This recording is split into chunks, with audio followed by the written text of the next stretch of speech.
Hey, I'm Matt Manning. Thanks so much for joining for today's devotional thought taken from He Still Calms Storms. Today's devotional is called The Safest Place on Earth. If you don't mind a Supermax prison and solitary confinement, the ADX Florence Supermax in Florida is really your safest place on earth. Nobody can get to you. You might have to commit a crime to get there, though. The idea, though, is this, that you are totally protected behind bars. But if you want to continue to live a relatively normal life and have some freedoms, they say the safest place on earth is actually in Singapore, according to the Legitimate Institute.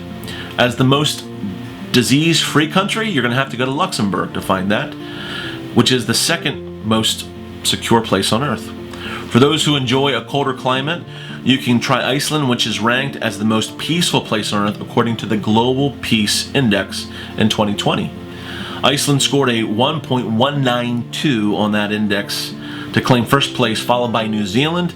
And the United States, well, it didn't make the cut as it ranked 128 on the list.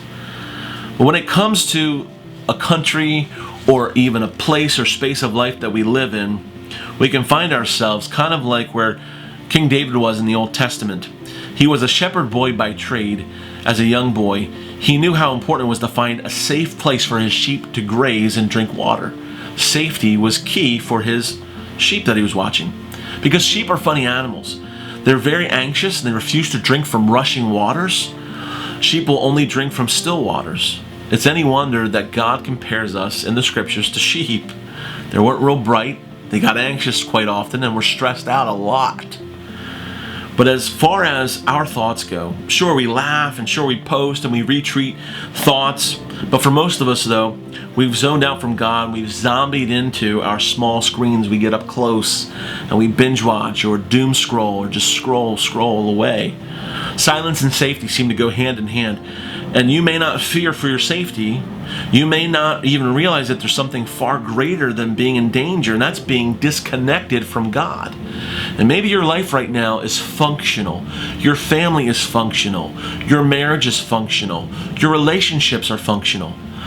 But if we're not having a spiritual or emotional connection to God, or having a relational connection to God, our lives, our homes, our families, our marriages will be dysfunctional apart from God.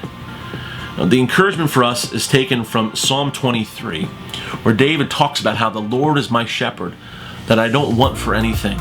And he ends out that psalm by this, that I will dwell in the house of the Lord forever. Now, that's a pretty safe place to bet on.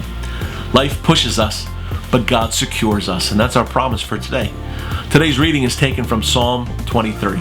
Thanks for watching.